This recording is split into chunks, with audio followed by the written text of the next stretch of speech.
बिस्मिल्लाहिर्रहमानिर्रहीम। अस्सलाम वालेकुम वरहमतुल्लाहि वबरकातुहू। मैं हूँ होमी हर्बलिस्ट डॉक्टर मोहम्मद मुख्तार कादरी, कामों के गुजरांवाला पाकिस्तान से।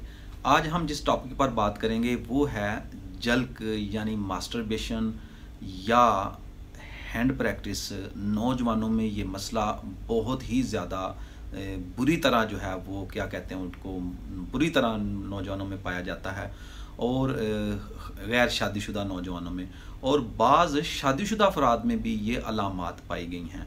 और ये मसला जो है ये ख़वातीन में भी, नौजवान लड़कियों में भी ये मसला देखने में आया है कि वो भी किसी न किसी तरह इस बुरे फेल में मुब्तला होती हैं।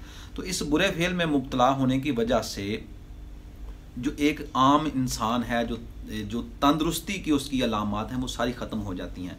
मरीज़ जो है वो ज़ाहरी तौर पर जल्क से या मास्टरबेशन से कुव्वत बा उसकी कमज़ोर हो जाती है। अज़ाए रईसा, अज़ाए तनासल जो हैं वो उसके मुतासर हो जाते हैं।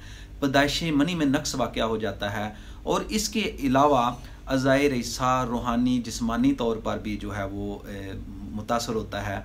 ख़ुसूसन अखलाक़ो इक़दार में ऐसा जो पेशेंट है, ऐसा जो मरीज़ है, वो अखलाक़ी इक़दार के लिहाज से भी चिड़चिड़ापन उसमें या उसमें अखलाक़ी इक़दार के लिहाज से भी उसमें काफ़ी ज़्यादा जो है वो नकाइस पाए जाते हैं।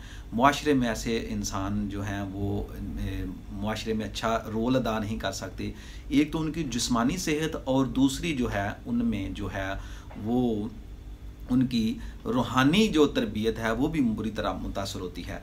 तो इसके नुकसानात क्या हैं? नुकसानात में अगर देखें तो बैरूनी तौर पर जो उज़्वे मखसूस है उसकी बनावट में भी फ़र्क आ जाता है। उसके आप इसको इस तरह समझ लें कि सबसे ऊपर जो है बैरूनी तौर पर उज़्वे तनासल में सबसे ऊपर असाब होते हैं, उसके नीचे गुदद होते हैं और सबसे नीचे उज़लात होते हैं। तो जो मास्टरबेशन करने वाले नौजवान हैं, मुश्तज़नी करने वाले नौजवान हैं, तो उनके जो है वो जो उज़्वे मखसूस है उसके जो सबसे ऊपर असाब जो हैं वो बुरी तरह मुतासर होते हैं। और दौरान खून की तेज़ी असाब में जो है वो ज़्यादा हो जाती है हैंड प्रैक्टिस करने की वजह से। मरीज़ बार बार जो है इस हरकत को अंजाम देता है, तो उससे जो है वो इस आदत को जो है वो अपने ऊपर हावी कर लेता है, जिससे बार बार मादा मनविया की इखराज से मादा मनविया के इखराज से इस मादा की पैदाइश जो है मादा मनविया की वो ख़त्म हो जाती है। जोश खून में जो है वो भी तेज़ी जो है वो कम हो जाती है। पेट में रिया, एहतलाम की कसरत, हाजमा की ख़राबी, रतूबात बढ़ जाती हैं, नज़ला ज़ुकाम शुरू हो जाता है। तो ऐसे मरीज़ों का इलाज जो है बहुत ही ज़्यादा मुश्किल होता है और मेहनत तलब इलाज होता है। सबसे पहले असाब मुतासर होते हैं, फिर गुदद मुतासर होते हैं और आखिर में जो है वो उज़लात भी या मस्कुलर टिशू भी मुतासर हो जाते हैं और मरीज़ किसी काम का नहीं रहता। तो आज की वीडियो में मैं आपको तफसील के साथ मैंने सोचा कि एक ऐसी वीडियो बनाऊँ जिसमें मास्टरबेशन या जो मरीज़ मुश्तज़नी के मरीज़ हैं उन पर मुकम्मल तफसीली वीडियो बनाऊँ को उनका इलाज क्या है और उनको किन किन चीज़ों से परहेज़ करना चाहिए। मुकम्मल, ये थोड़ी सी वीडियो लंबी हो जाएगी लेकिन आप अगर इस वीडियो को मुकम्मल देखेंगे तो इंशाल्लाह आपके जहन में जो भी सवाल होंगे वो इस वीडियो को कंप्लीट देखने के बाद सारे जो हैं इंशाल्लाह उनके जवाब आपको मिल जाएंगे।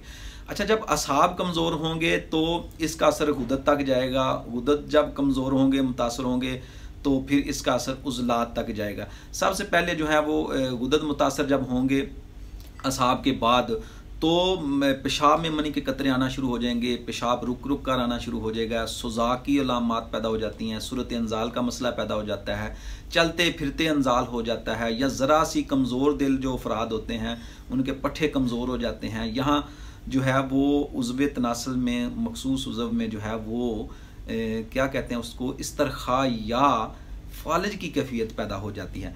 जब गुदद से ये मर्ज़ आगे बढ़ता है तो सोजश जब गुदद में शदीद हो जाती है, इंतहा हो जाती है रगड़ से, हाथ की रगड़ से, तो फिर जो है जो इसके गुद्दी खुलियात होते हैं वो तबाह बर्बाद होना शुरू हो जाते हैं और वहाँ पर एक खफीफ हल्की सी सोजश की सूरत हाल पैदा हो जाती है। फिर इस तरह होता है कि हल्का सा कपड़ा भी लगे तो दर्द की सूरत पैदा हो जाती है। तो ऐसे मरीज़ों का इलाज मैंने कहा कि बहुत मुश्किल होता है। ज़कावत हिस्स बढ़ जाती है, रतूबात चलते फिरते बहना शुरू हो जाती हैं।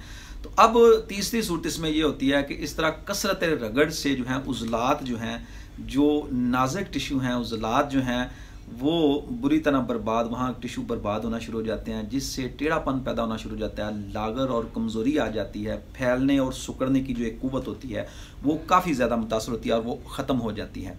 तो इसमें इंतशार और जो इंतशार की सूरत है वो तकरीबन ख़त्म हो जाती है। जब एंड होता है ना इसका, आदमी समझे न मर्द हो जाता है, न मर्दी की तरफ चला जाता है। याद रखें कि जो टेढ़ापन है ना, इसका इलाज इस मरीज़ का सबसे ज़्यादा मुश्किल मरहला होता है। तो इसके इलाज के लिए जो है वो आप किसी माहिर मुआलिज से ज़रूर रब्ता करें। इस तरह ना करें कि आप कोई वीडियो देखकर उसका इलाज शुरू कर लें या खुद ब खुद उसका इलाज शुरू करें। बहुत ही ज़्यादा मेहनत तलब इलाज है और माहिर मुआलिज का होना ज़रूरी है। अच्छा, सबसे पहले तो हमने तीनों अज़ाइर हिस्सा को जो है ना वो कुव्वत देनी है, उनको ठीक करना है, उनकी सोजिश ख़त्म करनी है। ये तीनों अज़ाइर हिस्सा इसमें मुतासर हो जाते हैं, असाब, गुदद और उज़लात। इनमें ज़िंदगी पैदा करनी है और इन तीनों को ठीक करना है।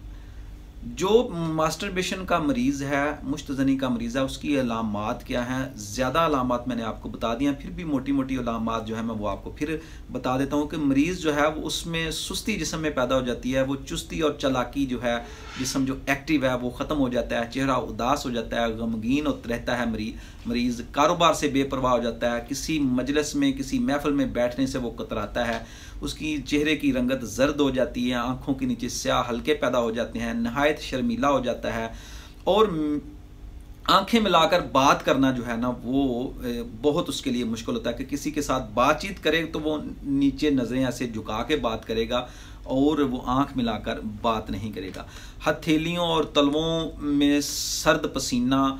अच्छा, औरतों की सोहबत से भी इस तरह का मरीज़ जो है ना वो अक्सर जो है वो गरेज़ा होता है, शादी के नाम से खौफज़दा हो जाता है और अक्सर तन्हाई पसंद इस तरह के मरीज़ जो होते हैं वो खा लड़कियां हों या लड़के हों या कोई भी मर्द औरत कोई भी हो, तो वो अक्सर जो है वो तन्हाई पसंद हो जाते हैं।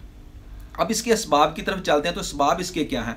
तो असबाब इसमें आप देख लें कि बुरे लोगों की सोहबत है। अगर लड़कियां हैं तो आजकल नेट का दौर है, लड़के हैं तो ये नेट का दौर है, तो बुरी सोहबत, बुरे चीज़ें देखने से, फिल्में देखने से या बुरी औरतों की या मर्दों की, औरतों में बुरी लड़कियां जो होती हैं, बुरी औरतें जो होती हैं, वो इस तरह की बातें, शहवानी बातें बताने से या करने से, और मर्द जो हैं वो नेट का दौर है, गलत फिल्में देखने से जो है ये बुरी सोहबत की वजह से जो है वो, आप बाकी बातें आप समझ लें कि मैं ज़्यादा इसको डिटेल में नहीं जाता। इसका मेन मकसद जो है, इसका जो ये अलामात पैदा होती हैं, ये मर्ज़ पैदा होता है, बुरी सोहबत है। और बाद में क्या होता है कि गुर्दों में सोजिश पैदा हो जाती है, जिनसी दबाव बढ़ जाता है। जब हम बुरी सोहबत इख्तियार करते हैं तो फिर दौरान खून जो है वो जो हमारी किडनीज़ है उनकी तरफ बहाव उसका तेज़ हो जाता है और उज़्व तनासल की तरफ भी बहाव तेज़ हो जाता है और ये सोजिश है।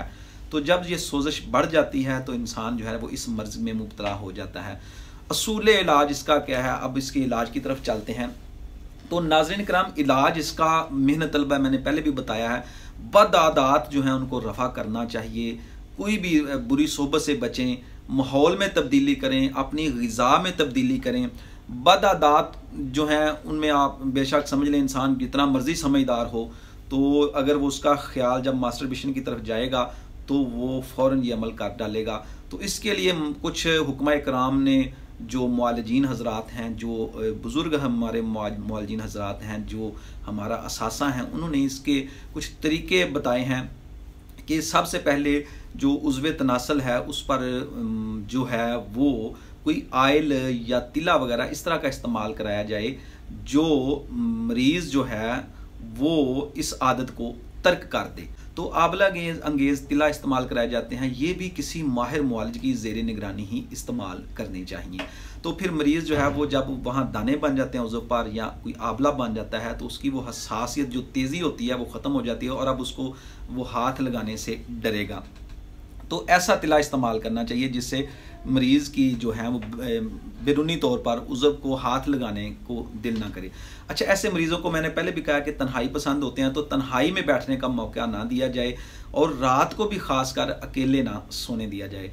वाज़ व नसीहत भी इनको करनी चाहिए, खौफ खुदा भी इनमें पैदा करना चाहिए, इनको मजहबी रुझान की तरफ भी माइल करें और ख़ानदानी वक़ार जो है ना वो इसके दिल में पैदा कीजिए कि यार तुम अपनी सेहत की तरफ देखो, तुम इतने कमज़ोर क्यों हो, और उसको एहसास दिलाया जाए कि इतनी कमज़ोरी की आखिर वजह क्या है। अगर पता चल जाए कि मरीज़ इस मर्ज़ में मुब्तला है, बुरी लत में पड़ चुका है, तो उसको भी अपने ख़ानदानी वक़ार के मुताबिक जो है उसको बताएं कि ये हमारा ख़ानदान है, हमारे ख़ानदान में इस तरह की कोई हरकत नहीं करता, तंदुरुस्त लोग हैं, सेहतमंद लोग हैं, तो उसको इस तरह गाइड करें, इस तरीके से गाइड करें कि वो आपकी नसीहत पर अमल करें और उसको ये भी यकीन दिलाएं कि अगर आपने इस बुरी हरकत से, इस बुरे फेल से बाज ना आए तो आप आहिस्ता आहिस्ता जो है वो ख़तरनाक किस्म के जहरीले इमराज जो हैं वो आपको लग सकते हैं।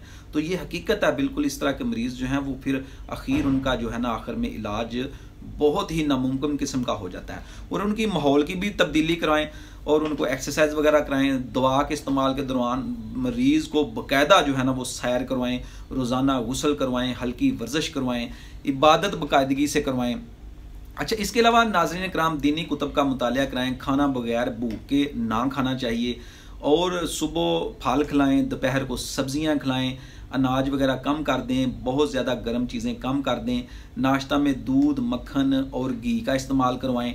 और नाज़रीन कराम इसके अलावा रात को हल्की ग़िज़ा दें जिससे वो ज़ूद हज़म ग़िज़ा हो, अच्छी तरह हज़म हो जाए, जल्द हज़म हो जाए, अच्छी ग़िज़ा दें। और कारोबार में भी उसका दिल लगाएं, उसको मसरूफ़ रखें ताकि वो इस तरफ के ख़यालात में पड़े ही ना, और अच्छे लोगों की मजलिस में बिठाएं। गुद्दी तहरीक का मर्ज़ है, बाज़ लोग इसको उज़लाती तहरीक में भी देखे गए हैं, लेकिन ये उज़लाती गुद्दी से गुद्दी उज़लाती तहरीक का मर्ज़ है। तो गुद्दी असाबी से असाबी गुद्दी ग़िज़ाएँ जो हैं, और असाबी उज़लाती ग़िज़ाएँ भी दे सकते हैं, लेकिन असाबी गुद्दी असाबी से असाबी गुद्दी ग़िज़ाएँ और दवा जो है वो मरीज़ को देंगे तो इंशाल्लाह उसको काफ़ी ज़्यादा फ़ायदा होगा।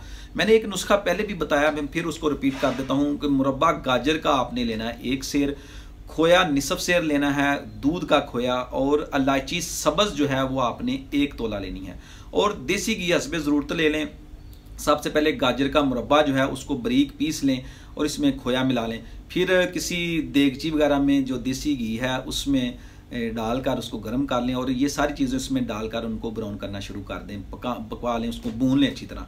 और इलायची सब्ज़ जो है वो एंड पर आप पीस कर डाल दें। अब ये तैयार हो जाए, एंड पर आ जाए, तो इसमें थोड़ा सा एक्स्ट्रा घी देसी डाल लें जिसमें ये तर हलवा टाइप बन जाए। बहुत ही अच्छा नुस्खा है नाज़रीन कराम।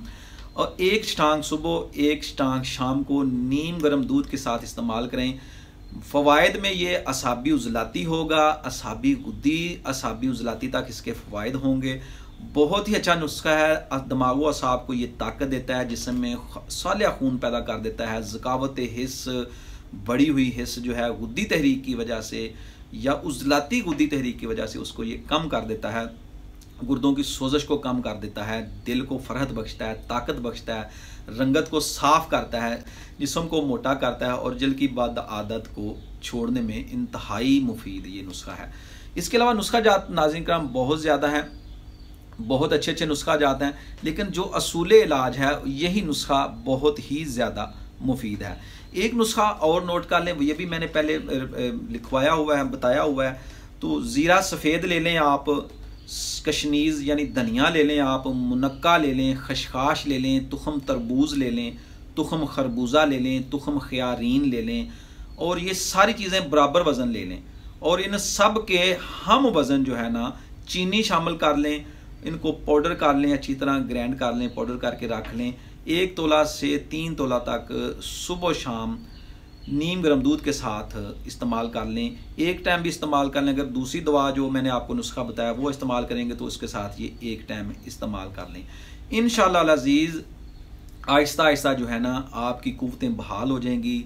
बैरूनी नकाइस के तौर पर जो है वो गुद्दी असाबी से असाबी गुद्दी जो है वो तिला जात इस्तेमाल कराए जा सकते हैं, लेकिन ये भी किसी माहिर मुआलिज की निगरानी। अगर आप मेरे साथ रब्ता करना चाहते हैं तो मेरे व्हाट्सएप नंबर पर आप मुझसे भी रब्ता कर सकते हैं, इंशाल्लाह आपकी भरपूर रहनुमाई की जाएगी।